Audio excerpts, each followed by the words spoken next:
In this video, I'm going to show you exactly how to get high ticket sales clients as an athlete in 2026. And this is the exact process that I've used to generate over $1 million in high ticket sales across a number of different niches, industries, and expertise, and help dozens of athletes and corporate professionals break into the online sales space of entrepreneurship. And this isn't going to be some basic just post content, learn frameworks type of video. No, I'm going to be showing you exactly how to get high ticket sales clients so that you can start achieving financial freedom, time freedom, and location freedom to actually chase the goals that are important to you. This video will show you the exact step-by-step process to follow so that you never have to watch another sales video again. Let's get into it. Step 1. The first thing that you need to be able to do is master your internal operating system. Now, what do I mean by this? Your external reality is going to be a reflection of your internal reality. All of the problems you have, all of the concerns, all of the doubts, all of the fears, those are just your thoughts. But it's important to understand you are not your thoughts. The voice in your head, the thing that tells you I can't, what if this fails, what if this happens, that's not you. It's a part of your conscious mind. Thankfully, you have the ability to flip that switch. The first thing you need to understand is that you can change your reality at any given moment by changing your thoughts, by changing the beliefs that you choose to obey, by changing what you see as fact. A lot of people, and this is something I suffered from myself, definitely when I first started getting into online sales, entrepreneurship as an athlete, I had a lot of imposter syndrome because I was used to going to the track. I was used to training. I was used to competing. I was used to doing the hard yards and the hard effort and just going about my normal cycle, and competition was my whole life, right? So when I did jump into online sales, entrepreneurship, I had so much imposter syndrome because I became unrelatable, right? To myself, first and foremost, to like what I knew as like my lifestyle, but also to my peers, to my friends, to maybe my training partners, to people that had known me as one niche, one box, one identity my whole life. So that was the first thing I had to change. And you can change it as well, because the identity action loop, it works in reverse. First, you have to be the person that you want to be, an Olympian, an entrepreneur making 10K a month, whatever it is. You already have to be that person. You have to hold that as fact. Then you have to do the actions that person would do. So someone that makes 10K a month, would they take risks on themselves, or would they allow themselves to be afraid? They take risks. So then you have to start taking risks. Then you have the outcomes of that person. Most people think you have to have the thing, then do the actions, then you be that person. But that's where they get it wrong. That's step 1 that we need to follow. Build an undeniable stack of proof that you are exactly who and what you think you are. That's through doing the outreach messages. That's through posting the content. That's through learning the processes. That's through learning the scripts. Whatever it is, you have to do the work, okay? Step 2, choose your niche and your service delivery. So you want to avoid the mistake of, and this is something I suffered from at the start, don't just work with anyone that will pay you, because that's scarcity, okay? There is people, hundreds of people every single day that have a problem that you can solve. Hundreds of people that want a skill that you have. Hundreds of people that turn 18 that want to leave their corporate job or their whatever it is. Your exact ideal client is out there. Don't settle until you find them.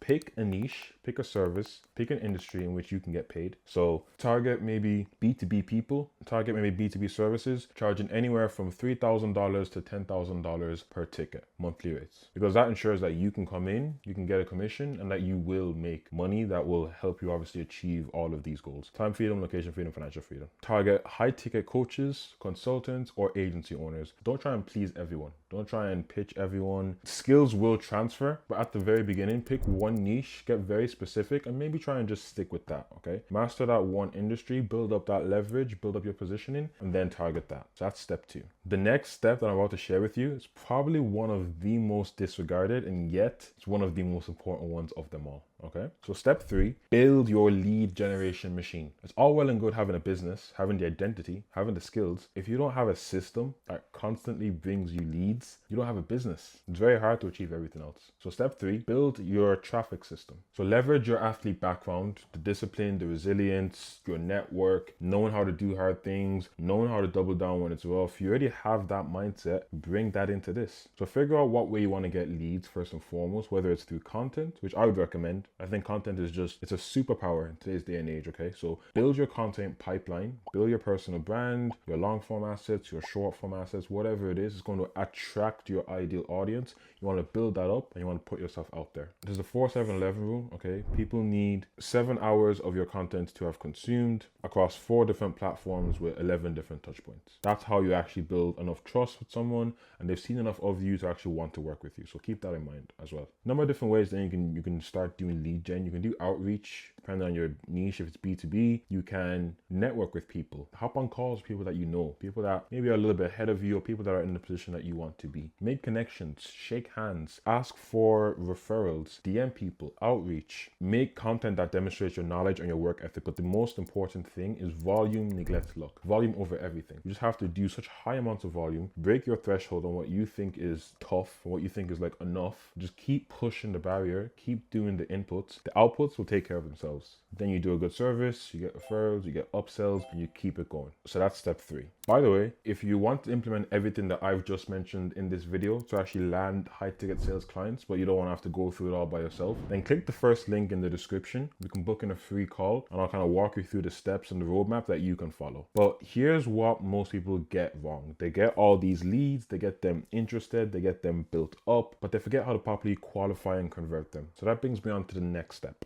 Master the BANT qualification framework. Now, what is this framework? This framework is what's going to save you time. It's what's going to save you money. It's what's going to make your life easier. Budget, authority, need, timeline. So B, budget. Do they actually have the money to be able to afford your product or your service and to actually pay you what you need or what you charge to even work with you in the first place? Because if they don't, then it's very tough to convince or persuade someone otherwise, okay? A, authority. Do they either see you as enough of an authority to be able to solve their problem, whether that's through the content you've done, whether that's through the people that you've worked with, whatever it is, and are they the decision maker that determines whether or not they will actually move forward? Because there's no point speaking to someone and doing the full call with them and they can't actually give you a yes or no. N is need. Firstly, do they need what you are selling to them? And how does this actually solve a problem that they have? You connect those two dots, it's a no-brainer. And then T, timeline. Why do they need this now as opposed to waiting? Or why do they want to get this handled today? What happens if they don't handle it today? What happens if they wait? You want to figure out what the timeline is because that will tell you the urgency, and then that will tell you whether or not they need or they want to even move forward, okay? So you want to save time by advising broke prospects that just want free advice and that are tire kicking and don't actually want your help to get a solution. The next step is where most athletes struggle because they think it's just about having a good conversation, but there's a specific structure that separates professionals from amateurs, okay? And what that looks like is being able to structure your discovery calls and your closing calls. Now you might be asking,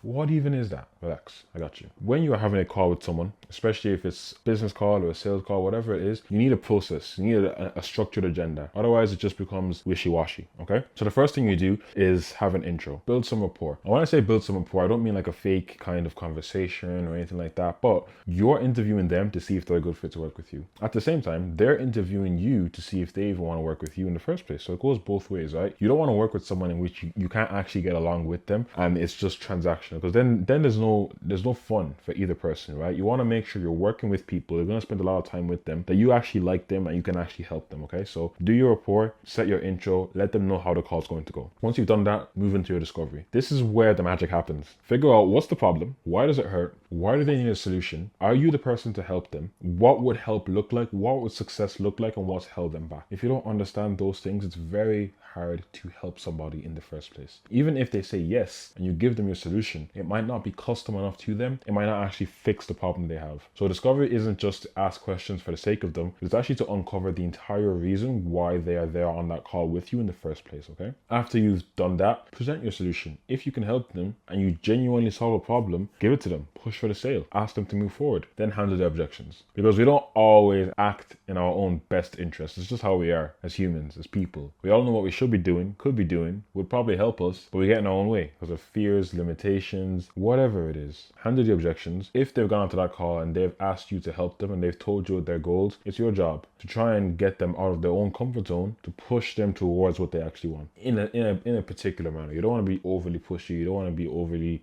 commission breath or salesy, but you do want to challenge them to make a different decision that's going to lead to a different outcome. And just keep your frame, keep your control, keep the rigidness of the call, and showcase how you are the person that is going to help them. But even if you nail the sales call, there's one critical step that will determine whether or not it's a once-off or you get repeatable business, and that is the follow-up.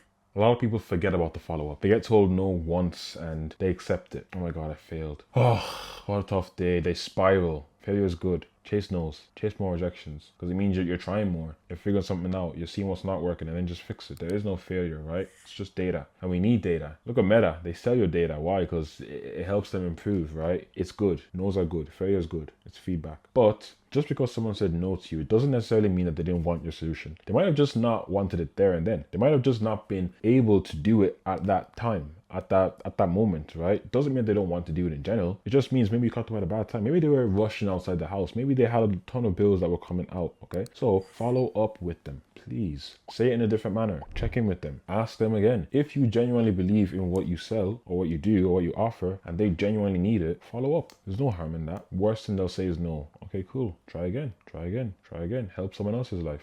And above that, create sequences, create processes, have systems in place that will help you nurture people and will help you continuously follow up with someone so they don't just get lost in the big field of things that you have going on, okay? Use a simple CRM to be able to track everything and keep it in an organized manner. Check in with clients regularly, upsell them or ask for referrals if you've done a good service. There's nothing wrong with it. Being consistent in your follow-up will separate the professionals and the people that will have success from the amateurs. So don't neglect it. And this final step is what will truly transform you from being an amateur to a professional that has time freedom, location freedom, and financial freedom. Scale through systems and referrals. Once you're getting good results, once you're actually helping your clients, once you're changing their lives and they're seeing the benefits, ask for referrals. Have a structure in place, have a bonus in place, have a system in place that helps others win as well as a result of your goals. Eventually, build a team around you, scale it into an agency model or a business that can run itself without you. Hire, delegate, automate, outsource. It doesn't have to be just you. You don't have, just because you might be the founder or the CEO, doesn't mean you have to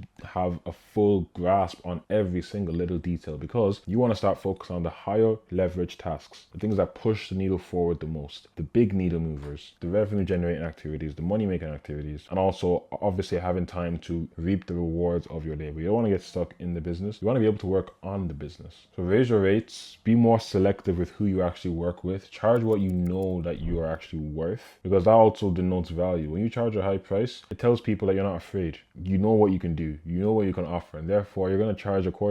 And if people can't afford it, that's not your fault. It's not your problem. It's good, because you're repelling people now, and you're going to attract those that truly see the value in you and they're willing to put their money where their mouth is. If something costs €5, most people are going to say yeah, because there's no real risk, there's no real discomfort. But when people have to make a choice and there's a friction point, you start to weed out the people that don't really want it, okay? Worst case scenario, if you really have to offer a payment plan and someone's genuinely committed, go for it. But if they're not, you're not under any obligation to say yes. And that's where you switch from scarcity to abundance, because there's 101 opportunities every single day. And that is literally the exact step-by-step process on how to land high-ticket sales clients as an athlete in 2026 to start achieving time freedom, location freedom, and financial freedom. If you follow every single step that I've mapped out in this video to a T, I promise you, there's no logical reason why you should not be able to get that desired outcome. But doing this alone is clearly easier said than done. You're going to face rejection that hits differently than anything else in sports. You're going to deal with imposter syndrome telling you to quit. You're going to make mistakes in qualification, closing, and pricing that costs you thousands in revenue. And with everything I've given you, you really have two options. Do it yourself, knowing all the problems that you face, and I wish you the best of luck, or work with me to make this transition successfully. If you pick the second option, then click the link down below in the description to learn more about my coaching program and have a free consultation with me to see what it would potentially even look like. Please don't forget to hit the like button, subscribe, let me know what you liked about the video in the comments,